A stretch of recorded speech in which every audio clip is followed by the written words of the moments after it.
Well, hello there. Welcome to Fitz's Electric Bar.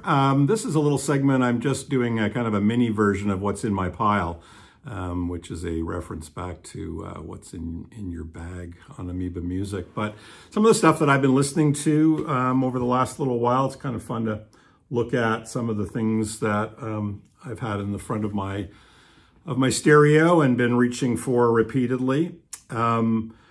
Got this one. It's a tribute to Ryuichi Sakamoto, and I have yet to really dive deep into it to be able to tell you what I think. But I've always really enjoyed Ryuichi Sakamoto. I can't say that I'm super knowledgeable of his music, but I've enjoyed the work that he's done with Yellow Magic Orchestra and some of his work he did with David Bowie and some of his solo work, and also with David Sylvian. He's done some interesting stuff. So this is a cover of, or work that's been covered by other people, his work, and it's got everybody from David Sylvian, not surprisingly, Thundercat, Alvin Noto, who he's worked with before, and a whole bunch of people that I don't know, but I really enjoy often getting these tribute records, you know, when I think about like the ones, the Tower of Song, I think, which was a tribute to Leonard Cohen and had Nick Cave and a whole bunch of people doing covers. But they can be hit or miss, but even if I can get a few songs that I really love, the reworkings of an artist that I really enjoy, it's definitely well worth listening to. So that's that. Now, a little bit of cheese. I've come to really love Lee Hazelwood. He makes me smile because he's definitely got a good dose of cheese. He can be quite cheesy at times, but he's got a great voice. And when he does the serious melancholy songs like My Autumn's Done Come, and Summer Wine, actually Summer Wine's not quite so heavy, but Your Sweet Love and My Autumn's Done Come, just fantastic. The production's awesome. Some really good separation. This is a reissue that just came out on MGM Records. They say that's a run of 1,000 copies, so not quite sure why it's such a small run, but I've wanted to get this for a while. It was really nice to be able to pick this up. I've got a double CD compilation, which has got a lot more on it, but this is, you know, it's got that consistent production throughout, and really enjoy it. So, The Very Special World of Lee Hazelwood.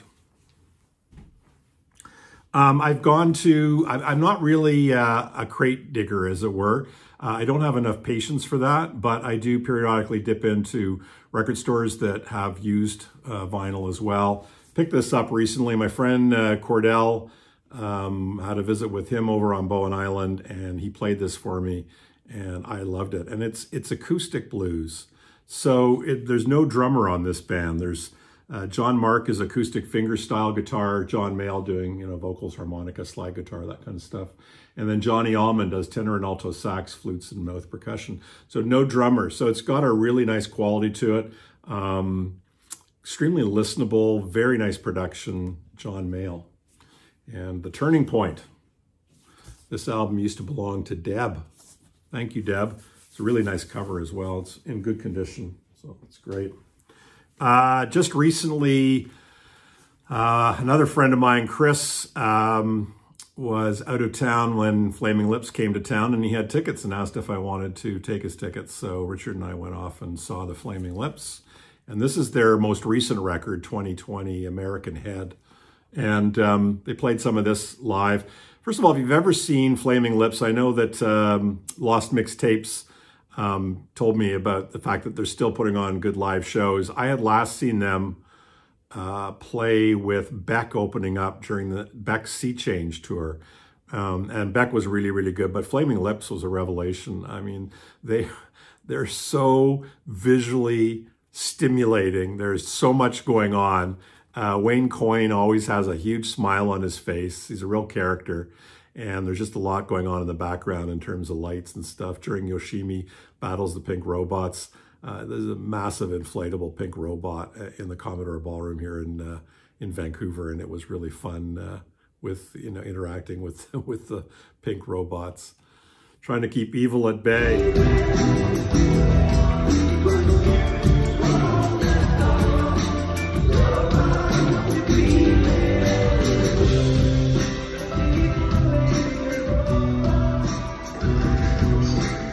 this I've just been starting to listen to, but I really like it. And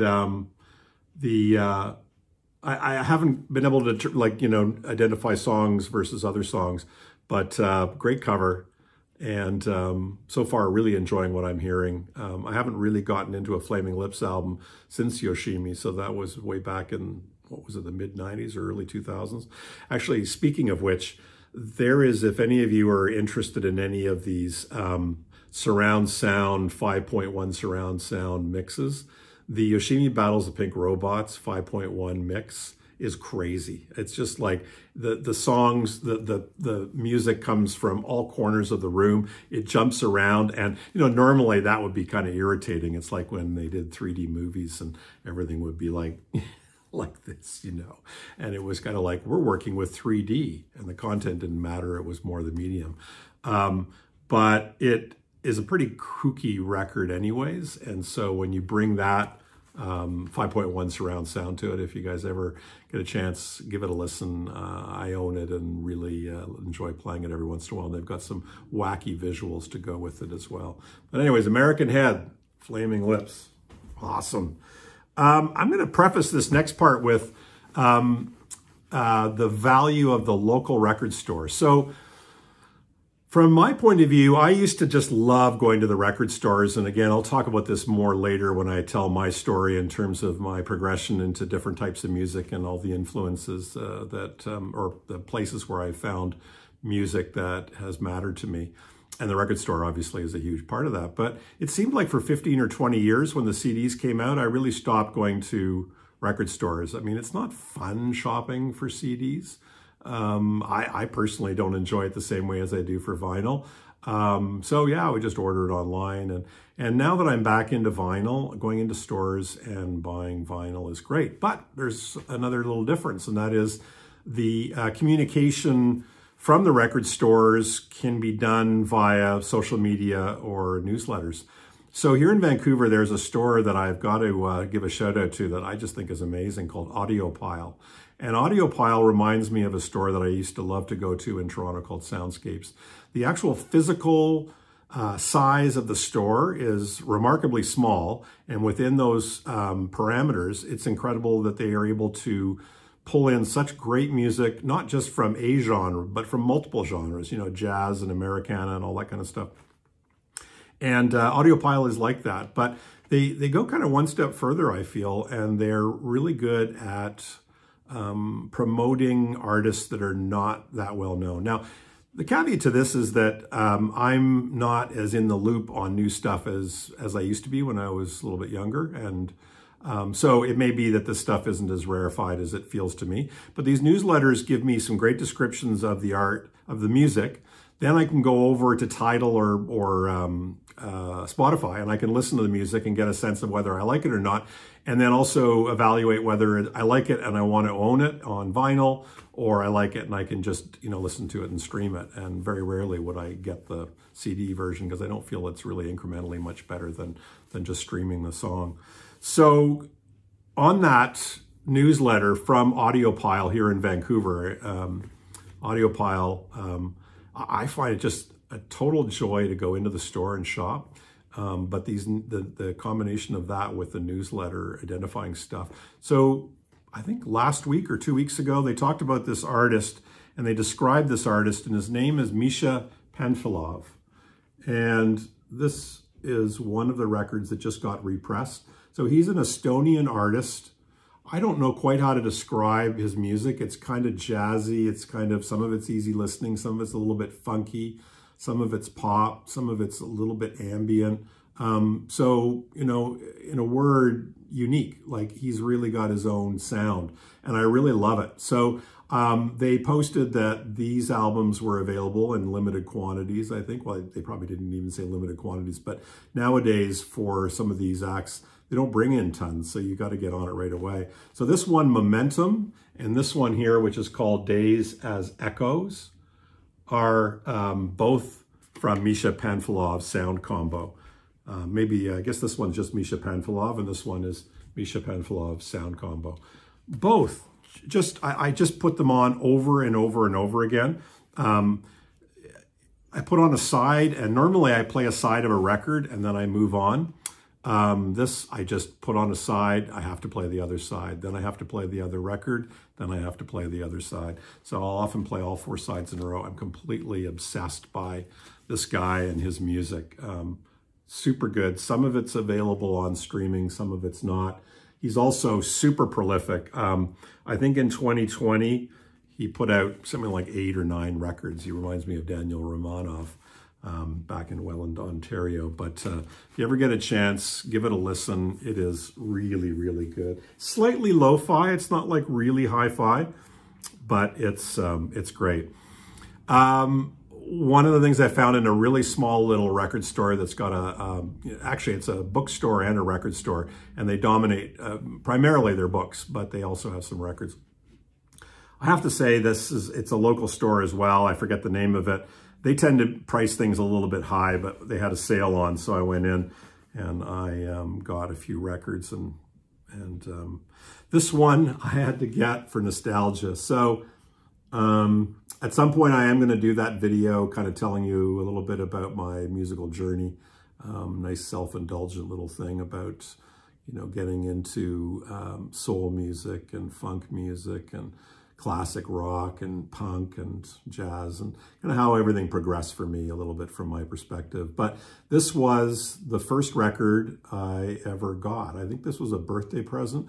I don't know if I asked for it or it was just given to me, but for years I would have been embarrassed that I ever had this in my collection, and I think I got rid of it at some point, or it disappeared. I probably disappeared it, but I wanted to get this again. It's another example of how music is also tied into our memories and often has nostalgic value as well, over and above the music itself. This is actually a pretty good record. You know, like Lee Hazelwood, like Gabor Szabo, there are times when it's really quite cheesy, but he has got such a great voice. He's working with an orchestra here as well. Quite frankly, there's some really good stuff. He does covers of Fly Me to the Moon, Wichita Lineman. The one I remember so much as a kid was Little Green Apples, and Lennon and McCartney's Hey Jude, among others. But this is a fun record, and I'm really glad I got that. And will be appearing again when I do my musical journey, my life in music. This was another one that I got there. This is the first Pentangle album, and Pentangle, so I've been going through a huge Bert Jansch thing. I don't know, it's just, again, been an obsession. And so when I saw this in the used bin, couldn't resist. I really like it. The separation of instruments is really, really cool. The production is excellent.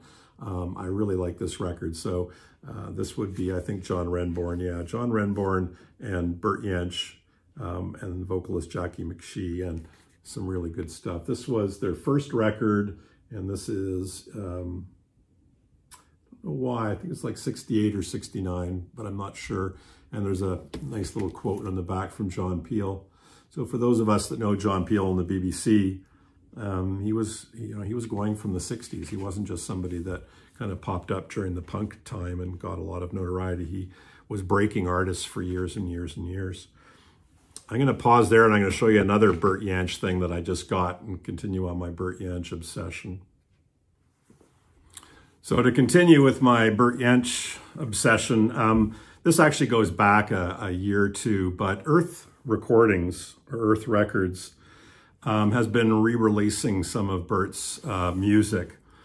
And there are 2 box sets, and this is the first one. And this covers, these are for later career Bert Jansch. And this one goes from 1990 to 1998. So it's got the Ornament Tree, When the Circus Comes to Town, Toy Balloon, and Picking Up the Leaves.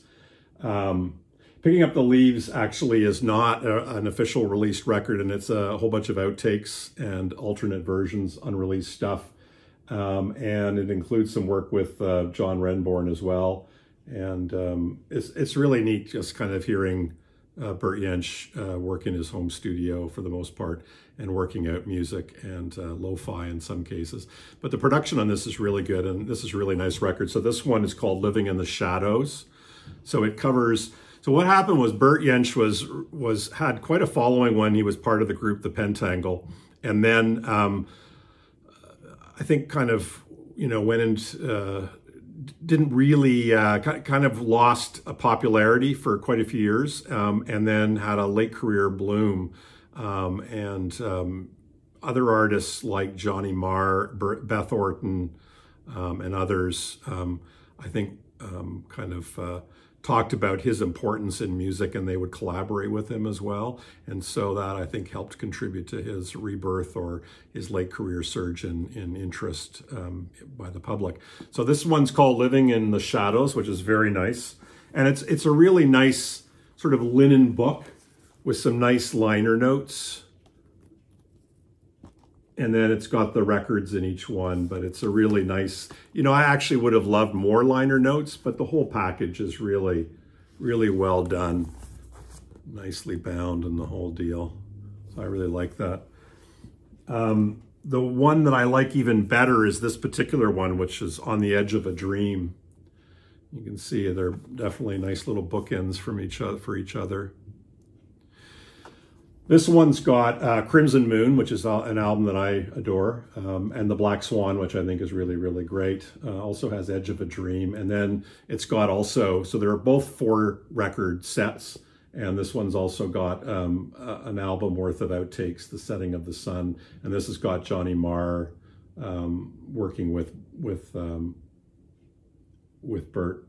And yeah, I think on this as well, there's Beth Orton somewhere in there. So that's really, really good. So these have been constants on my turntable. It's very quiet, beautiful finger picking style for anybody who likes John Martin. If you're not familiar with Bert Jansch, you got to dive into his material. He's got some great stuff. And I think Black Swan or Crimson Moon are really nice places to start. And then if you like it, you just got a ton of stuff to get into after that. A couple days ago, and I've been waiting for this for quite a while, I got Bert Jansch at the BBC. I'm very excited about this. So this is another 4 record CD, or sorry, vinyl release, but you can also get it on CD, which comes with, I think, an additional 6 hours of downloadable music as well. So I think the CD version has got all of it on CD, and I don't know if it's 6 or maybe it's 8 CDs. It's pretty comprehensive, but it's great. There's a really nice, again, I mentioned in the other ones that they didn't have a lot of liner notes. This is a 40 pager, and some really nice, some good pictures and some great text. And I just love liner notes because actually they're not a ton of pictures, but there are some in here. But Bert, some nice photos there. But what I like is, in the boxes is really getting the contextual stuff, like getting people to talk about why this artist is of interest, a little bit about their progression, how they fit the times, and what makes them unique and things like that. So it's really good for that, and highly recommend it. Again, Bert Jansch at the BBC. If you're buying it, I looked on Amazon, it's like $3.50. That's a lot of money for, 4 records and some downloadable content, even though it's a lot of content. I got this at Presto Music. If you look up Presto Music, I bought it there and it was like half the price. I think it was $180 or something like that, even with the shipping to Canada. Didn't pay any duties or anything like that. So I'm very excited I was able to get this at a reasonable price. I think that's a fair price. $3.50 seemed a little extreme. So anyways, that's mostly what I'm listening to. One final one. Mike from InGroove had recommended this as being a great sounding record, and it's Bill Withers' greatest hits.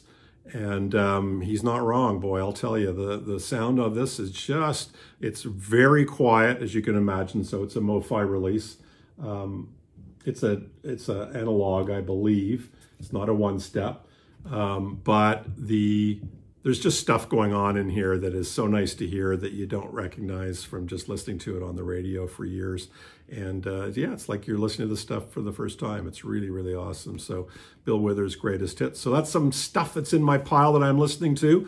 And thanks very much for joining me. I know this has been a little bit of a long one, and hope that you can come back and subscribe and like and all that good stuff. And we'll see you at the bar soon. Take care.